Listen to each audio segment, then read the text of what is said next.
कैसे हैं? मुझे उम्मीद है कि आप स्वस्थ और मस्त होंगे और अपनी पढ़ाई को निरंतर जारी रखे होंगे। यदि आप चैनल को पहली बार देख रहे हैं तो इसको सब्सक्राइब कर लें और यदि आपने सब्सक्राइब किया है तो आप वीडियो को लाइक ज़रूर करें।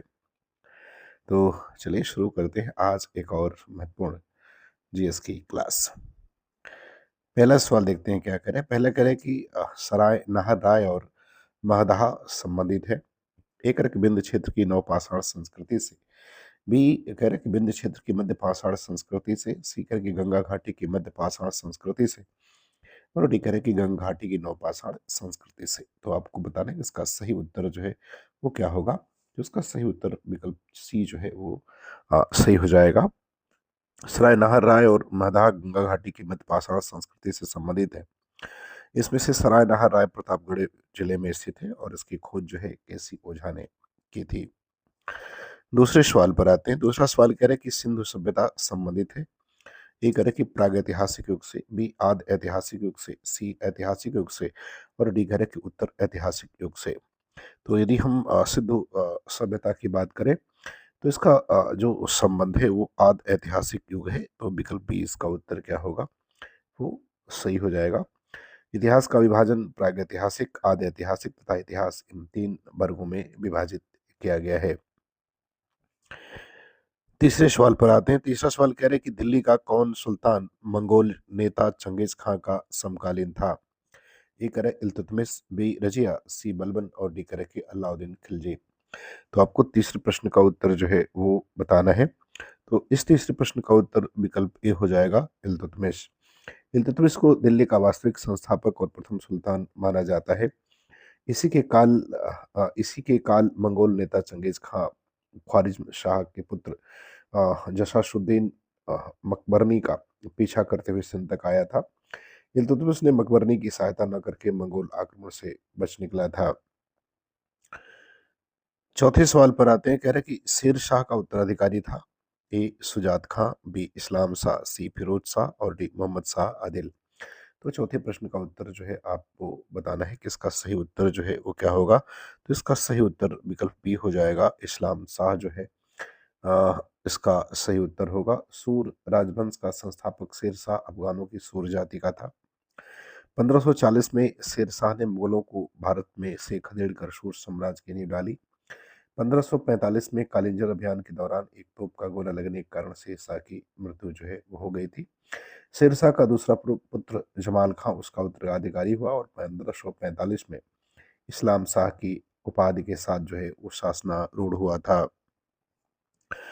पांचवें प्रश्न पर आते हैं। कह रहा है कि पहली बार भारतवर्ष की औसत प्रति व्यक्ति आय का सांख्यिकीय अनुमान प्रस्तुत करने वाला कौन था।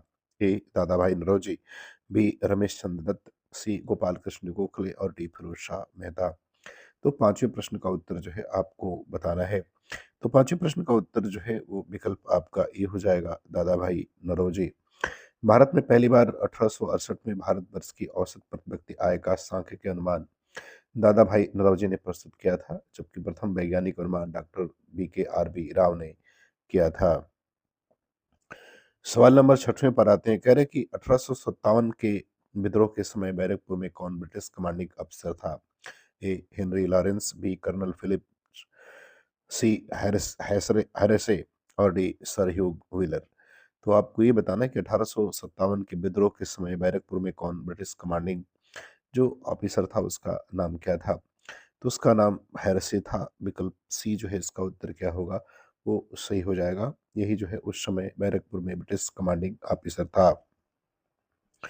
बात करते हैं सवाल नंबर 7 की। कह रहे कि वर्ष 1938 के भारतीय राष्ट्रीय कांग्रेस के हरिपुरा अधिवेशन की अध्यक्षता किसने की थी। ए अब्दुल कलाम आजाद, बी JB कृपलानी, सी राजेंद्र प्रसाद और डी सुभाष चंद्र बोस। तो 7वें का उत्तर विकल्प डी हो जाएगा, सुभाष चंद्र बोस ने किया था। 1938 के भारतीय राष्ट्रीय कांग्रेस अधिवेशन के हरिपुरा अधिवेशन की अध्यक्षता जो है वो सुभाष चंद्र बोस ने की थी। इसी अधिवेशन के समय सुभाष चंद्र बोस ने जवाहरलाल नेहरू की अध्यक्षता में एक राष्ट्रीय योजना समिति की स्थापना की, जिसमें सदस्यों में लाला श्रीराम, JD बिरला और विश्वरैया जो है वो शामिल रहे। बात करते हैं सवाल नंबर 8 की। सवाल नंबर 8 में क्या कह रहा है। सवाल नंबर 8 में कह रहा है कि 8 अगस्त सन 1942 में कांग्रेस के भारत छोड़ो आंदोलन का प्रारंभ जो है वो कहाँ से हुआ था, ये आपको बताना है। ए बम्बई, बी मद्रास, सी कलकत्ता और डी कह रहा है कि पूना। तो अगर 8वें प्रश्न की उत्तर बात करें तो इसका उत्तर विकल्प ए सही हो जाएगा। बम्बई से शुरुआत इसकी हुई थी। भारत छोड़ो आंदोलन 9 अगस्त 1942 को बम्बई से आरंभ हुआ और 9 अगस्त 1942 को बम्बई के ग्वालियर टैंक मैदान में आयोजित कांग्रेस अधिवेशन में भारत छोड़ो आंदोलन को प्रारंभ करने की सर्वसम्मति से जो है स्वीकृति प्रदान की गई थी। सवाल नंबर 9 पर आते हैं। कह रहे हैं कि नाथुला दर्रा किस राज्य में स्थित है? ए अरुणाचल में, बी असम, सी मेघालय और डी सिक्किम। तो आपको बताना इसका सही उत्तर जो है वो क्या होगा। तो नाथुला दर्रा जो है वो सिक्किम राज्य में भारत तथा चीन सीमा पर स्थित है। तो विकल्प डी इसका उत्तर क्या होगा, वो सही हो जाएगा। समुद्र तल से लगभग 4310 मीटर की ऊंचाई पर स्थित यह दर्रा प्राचीन रेशम मार्ग की एक शाखा है। 10 नंबर सवाल पर आते हैं। कह रहे हैं कि निम्नलिखित नदियों में से कौन सी विषुवत रेखा को 2 बार पार करती है? ए जायरे, बी नाइजर, सी नील और डी अमेजन। तो आपको इस प्रश्न का उत्तर जो है 10 नंबर प्रश्न का उत्तर बताना है। इसका सही उत्तर क्या हो जाएगा। तो 10 नंबर प्रश्न की अगर बात करें तो इसका सही उत्तर विकल्प ए हो जाएगा, जायरे। अफ्रीका की कांगो जारी मध्य अफ्रीका में बहते हुए विषुवत रेखा को 2 बार पार करती है। 4700 किलोमीटर लंबी यह नदी जाम्बिया के उत्तर पूर्व से प्रारंभ होकर तंजानिया, बुरुंडी, रवांडा, मध्य अफ्रीका, कैमरून, कांगो, अंगोला और जायरा होते हुए अटलांटिक महासागर में जाकर के मिल जाती है। 11 नंबर सवाल पर आते हैं। कह रहे कि दक्षिण एशिया का सबसे बड़ा मरुस्थल कौन है? ए कह रहे कि आटाकामा, बी कोलोराडो, सी कालाहारी और डी कह रहे कि थार। तो 11 नंबर प्रश्न का उत्तर बताना है। इसका सही उत्तर क्या होगा। तो इसका सही उत्तर विकल्प डी हो जाएगा, थार। थार मरुस्थल जिसका क्षेत्रफल 260 वर्ग किलोमीटर है, यह भारत व पाकिस्तान में स्थित है। चलिए बात करते हैं सवाल नंबर 12 की। 12 नंबर सवाल में कह रहा है कि भारत में प्रवेश करने वाले पश्चिमी विक्षोभ उत्पन्न होते हैं। ए अरब सागर में, बी अंध महासागर में, सी भूमध्य सागर में और डी कह रहे कि हिंद महासागर में। तो आपको इसका उत्तर बताना है। इसका सही उत्तर क्या होगा। तो 12 नंबर प्रश्न का सही उत्तर विकल्प सी सही हो जाएगा, भूमध्य सागर में। देखिए पश्चिमी विक्षोभ जो भारतीय महाद्वीप के जाड़े के मौसम में पश्चिम तथा उत्तर पश्चिम से प्रवेश करती है, भूमध्य सागर पर उत्पन्न होती है। भारत में इसका प्रवेश पश्चिमी जेट प्रवाह द्वारा होता है। सवाल नंबर 13 पर आते हैं। 13 नंबर सवाल में करें निम्नलिखित में से किस देश में शून्य आधारित बजट सर्वप्रथम लागू किया गया था? ए संयुक्त राज्य अमेरिका, बी फ्रांस, सी भारत और डी करें कि जर्मनी। तो आपको इस प्रश्न का उत्तर जो है बताना है। इसका सही उत्तर क्या होगा। तो इसका सही उत्तर विकल्प ए हो जाएगा, संयुक्त राज्य अमेरिका। इस तकनीकी का सबसे पहले प्रयोग जो है अमेरिका ने 1962 में किया था। 14 नंबर सवाल पर आते हैं। कह रहे हैं कि भारतीय राष्ट्रीय ध्वज में चक्र किसका प्रतीक है? ये आपको बताना है। ए कह रहे स्वतंत्रता का, बी न्याय का, सी समानता का और डी भाईचारे का। तो आपको 14 नंबर प्रश्न का उत्तर बताना है। इसका सही उत्तर क्या होगा। तो इसका सही उत्तर विकल्प बी हो जाएगा, यह न्याय का जो है वो प्रतीक है। भारतीय राष्ट्रीय ध्वज में चक्र न्याय के साथ साथ गतिशीलता का प्रतीक है, जिसे राधा कृष्णन ने संविधान सभा में स्पष्ट किया था। बात करते हैं सवाल नंबर 15 की। 15 नंबर सवाल में करें कि निम्नलिखित में से कौन सा युग्म सही सुमेलित नहीं है? ए धन विधेयक अनुच्छेद 110, बी राज्यों में राष्ट्रपति शासन अनुच्छेद 356, सी न्यायिक पुनरीक्षण अनुच्छेद 243 और डी समान नागरिक संहिता अनुच्छेद 44। तो आपको बताना कि कौन सा जो है इसमें सुमेलित नहीं है। तो विकल्प सी जो है वो सुमेलित नहीं है।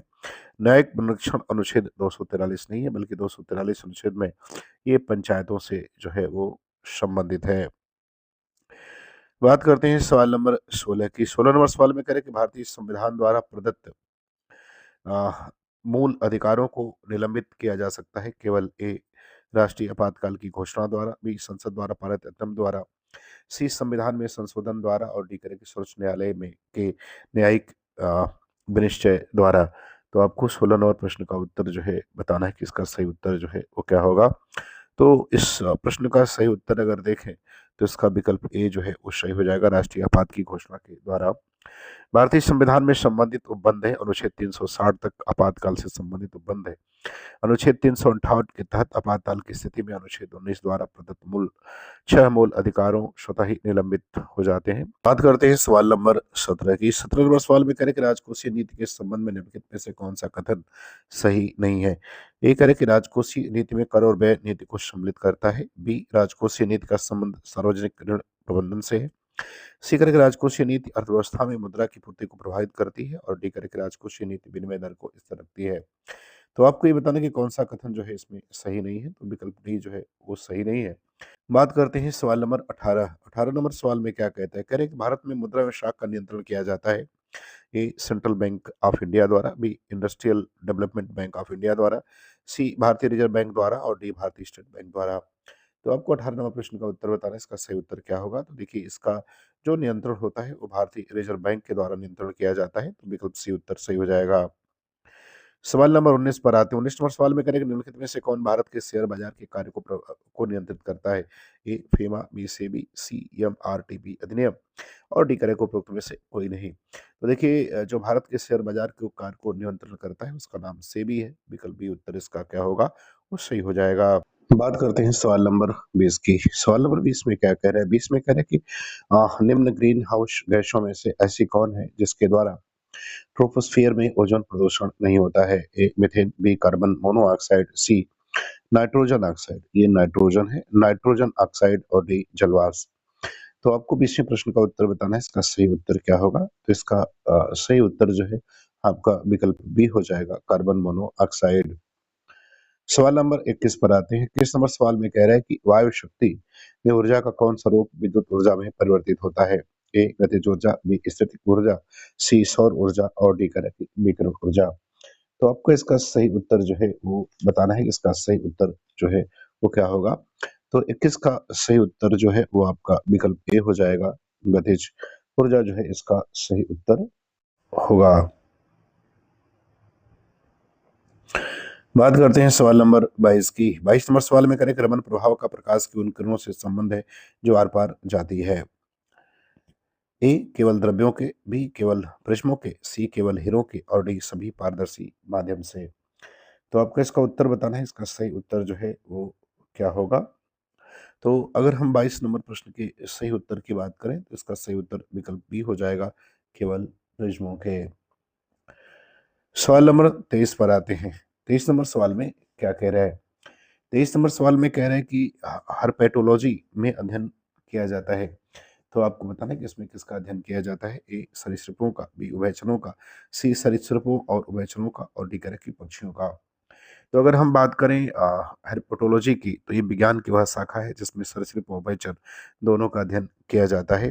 तो विकल्प इसका सी उत्तर क्या होगा, वो आपका सही हो जाएगा। बैटिकोलॉजी और हर्पेटोलॉजी की उपशाखा है जिसमें जो है सिर्फ उभयचरों का अध्ययन किया जाता है। आर्निथोलॉजी जो है जिसमें पक्षियों का अध्ययन किया जाता है। अब आते हैं सवाल नंबर 24। 24 नंबर सवाल में क्या कह रहा है, 24 नंबर सवाल में ये कह रहा है कि किसी देश की आर्थिक वृद्धि की सर्वाधिक उपयुक्त माप क्या है, ये आपको बताना है। ए करेक्ट सकल घरेलू उत्पाद, बी शुद्ध घरेलू उत्पाद, सी शुद्ध राष्ट्रीय उत्पाद, और डी करेक्ट प्रति व्यक्ति उत्पाद। तो आपको 24 नंबर प्रश्न का उत्तर बताना है, इसका सही उत्तर जो है वो क्या हो जाएगा। तो इसका सही उत्तर विकल्प डी हो जाएगा, प्रति व्यक्ति जो है उत्पाद।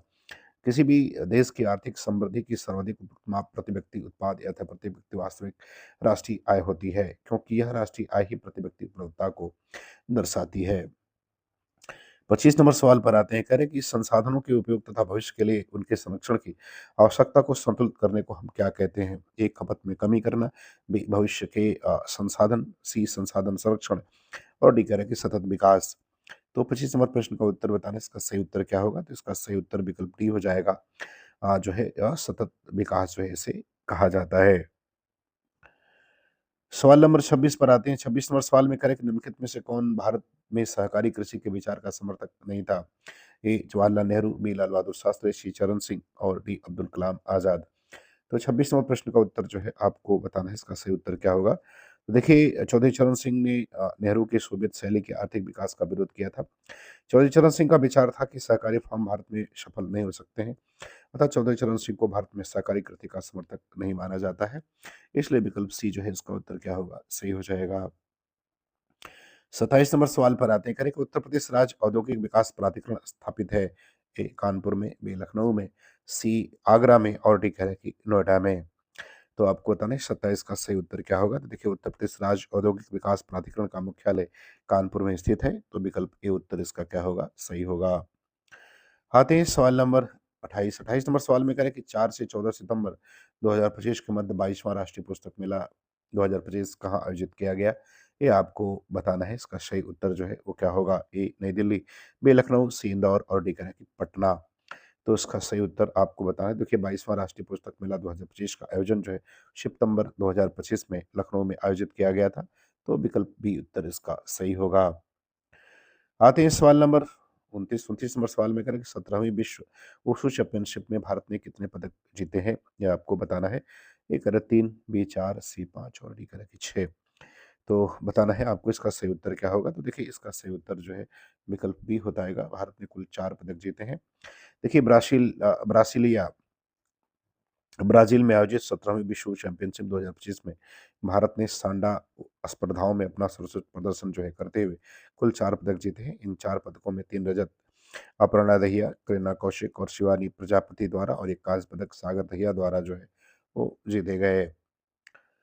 बात करते हैं सवाल नंबर 30 की। 30 नंबर सवाल में कह रहे हैं कि अगस्त 2025 में आयोजित मिस यूनिवर्स इंडिया 2025 प्रतियोगिता का खिताब किसने जीता? ए तान्या शर्मा, बी मनिका विश्वकर्मा, सी महक ढींगरा और डी आसमी कौशिक। तो इसका उत्तर आपको बताना है। इसका सही उत्तर जो है वो क्या होगा? तो अगर 30 नंबर प्रश्न की बात करें इसका सही उत्तर, तो इसका सही उत्तर जो है वो मनिका विश्वकर्मा हो जाएगा। विकल्प बी उत्तर सही होगा। 18 अगस्त 2025 को जयपुर में आयोजित मिस यूनिवर्स इंडिया 2025 प्रतियोगिता का खिताब जो है राजस्थान की मनिका विश्वकर्मा ने जीता। इस जीत के साथ ही वह आगामी 74वें मिस यूनिवर्स 2025 प्रतियोगिता में भारत का प्रतिनिधित्व करेंगी। इसका आयोजन थाईलैंड में किया जाएगा। तो मुझे उम्मीद है कि ये वीडियो आपको पसंद आएगी, आपको अच्छा लगे तो आप चैनल को सब्सक्राइब जरूर करें। पूरा वीडियो देखने के लिए आपका बहुत बहुत धन्यवाद।